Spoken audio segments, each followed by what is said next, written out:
Good evening, I'm Sharice Gibson. And I'm Devin Bartolotta. You just watched it. President Joe Biden delivered his annual State of the Union address tonight, speaking for more than 1 hour and 12 minutes. He said if Congress tries to repeal the Inflation Reduction Act, he will veto it. Well, the president also touted plans to reduce prescription prices for seniors and allowing Medicare to negotiate drug prices. It cuts the federal deficit by billions of dollars. By hundreds of billions of dollars, because these prescription drugs are drugs purchased by Medicare to keep their commitment to the seniors. Well, guess what? Instead of paying $400 or $500 a month, you're paying $15.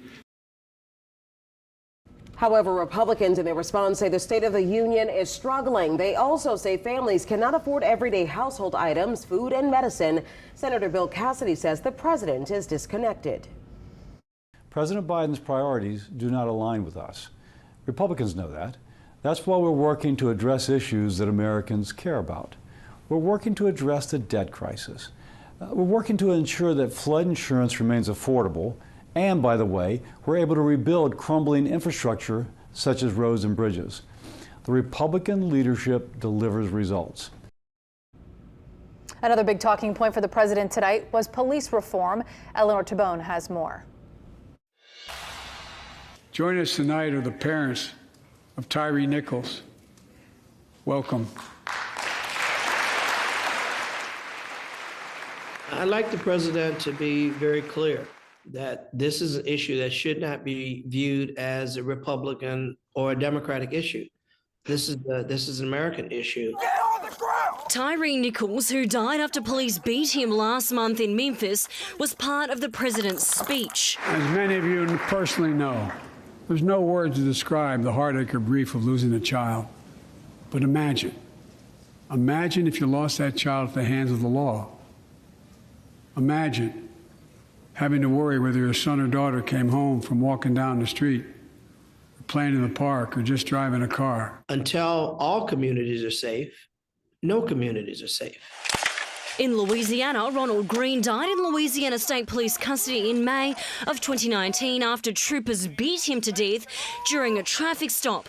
His mother, Mona Hardin, joined Congressman Troy Carter at Tuesday's address. A mother that has had to endure the most horrific thing that any parent should ever have to go through.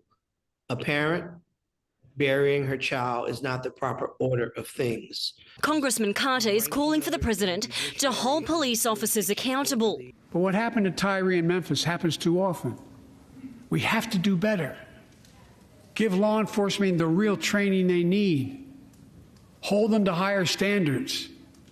Help them succeed in keeping us safe. I think that there's an education effort, and that many of these cases that escalate start with the fact that people are not complying. Meanwhile, Congressman Garrett Graves says reform should include more educational opportunities for law enforcement. Making additional investments in law enforcement, helping to bring honor back to the profession, and not attacking these folks that are trying to, draw the line or maintain the line between peace and absolute chaos. He says more funding needs to be allocated to training. We've actually funded a less than lethal training center at Louisiana State Police. Carter agrees. Making sure that we have adequate training, that we have adequate medical and mental testing to make sure these police officers are fit to still carry a gun. Eleanor Tabone, Eyewitness News. And new at 10, we are learning 7 more Memphis police officers could be in trouble over the death of Tyre Nichols. Now, you'll remember he died in January after he was beaten during a traffic stop. And actually, we want to get video of Tyre Nichols. That was Ronald Green that we just showed on your screen. So excuse us for that. That was Ronald Green and not Tyre Nichols. City attorney said today the officers are under investigation for violating policies. Again, that is video and a picture of Ronald Green. If we can take that down. Thank you so much. Well, this means a total of 13 officers are now facing discipline in the case. That includes 6 who have already been fired. Now, the attorney says a statement of charges could be issued as soon as the end of this week. The process involves issuing the officers with a written statement of charges so that they have notice of what policies the investigation believes that they violated, there'll be a hearing, so they have an opportunity to be heard, and then there'll be a written decision with the outcome. 5 officers are facing murder charges in connection with Nichols' death. The city attorney says 10 officers were at the scene that night.